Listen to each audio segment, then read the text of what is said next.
Douglas Park is no more as he stands down as club chairman. Look at that picture. Look at that man. Look at that fat man. He is done. I mean, he's done. He became Rangers chairman in March 2020, and it is the beginning, hopefully, of a complete restructure at Rangers. But like we said, well, I said over the Full Football, make sure you check out cheap plug, blah blah blah. You don't really care, right?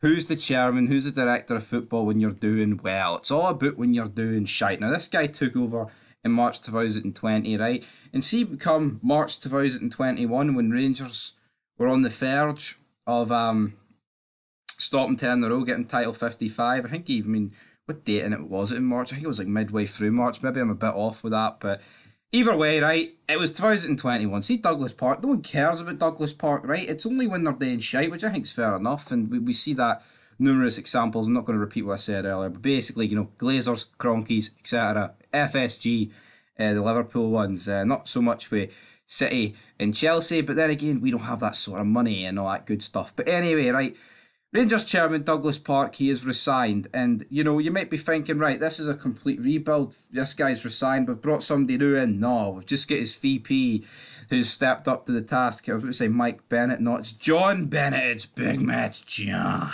Vice chairman John Bennett, so this guy's number two.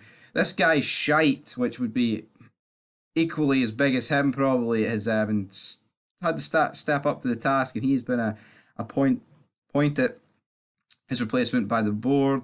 Park has come out and said this: it's been a great honour to serve the club as a director and chairman. Park said, "I am glad we have stabilised and strengthened the club, full stop. It is now time for me to hand over the baton to a new chairman for the next stage in the club's development."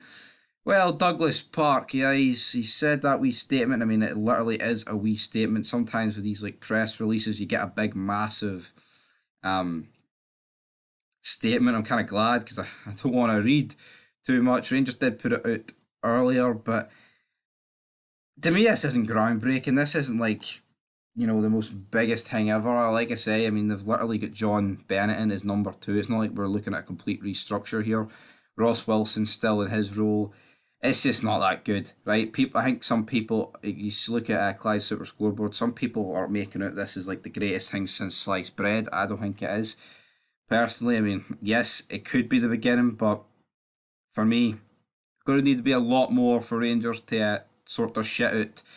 And when you look at what's happening with Tillman and the contract situations like Kent and Morelos, it's a slippery slope, and it looks like it's only going to get worse. But yeah, Douglas Park out, that's it done for Dougie Park, named after Hamilton Stadium. Let's move into the serious business. And as a result of not getting the contract re-signed, Alfredo Morelos, the latest club to be linked with him is Crystal Palace. They're ready to make an offer for him.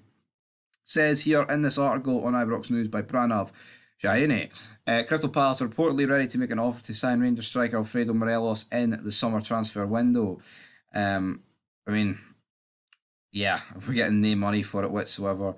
Says here, though, that he's apparently begun talks with Villarreal. We kind of knew about Sofia, but even though Michael Beale came out and rubbished them, it says here, as their foreign clubs are eligible to give formal talks and seal a move even before the window opens in June. Good luck. On paper, Morelos looks like a good striker as he's got a proven track record of scoring goals regularly as he's proven at Rangers. He's been the focal point of this attack for years and guided them to their most recent title challenge too.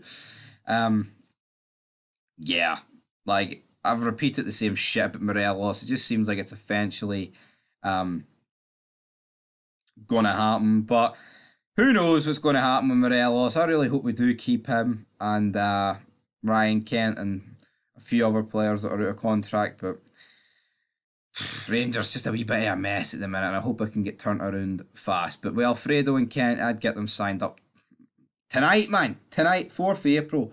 Nothing like the present. Nothing like the present. But that is it, guys. Career mode will be back tomorrow. Morelos, hopefully he'll be celebrating like that at Parkhead on Saturday, 12:30. Be loads of content coming this week. I'll probably do a combined 11, even though it seems like yesterday I did a combined 11 for the Cup final, but it is what it is now. Of course, we've got the semi-final against Celtic in like what?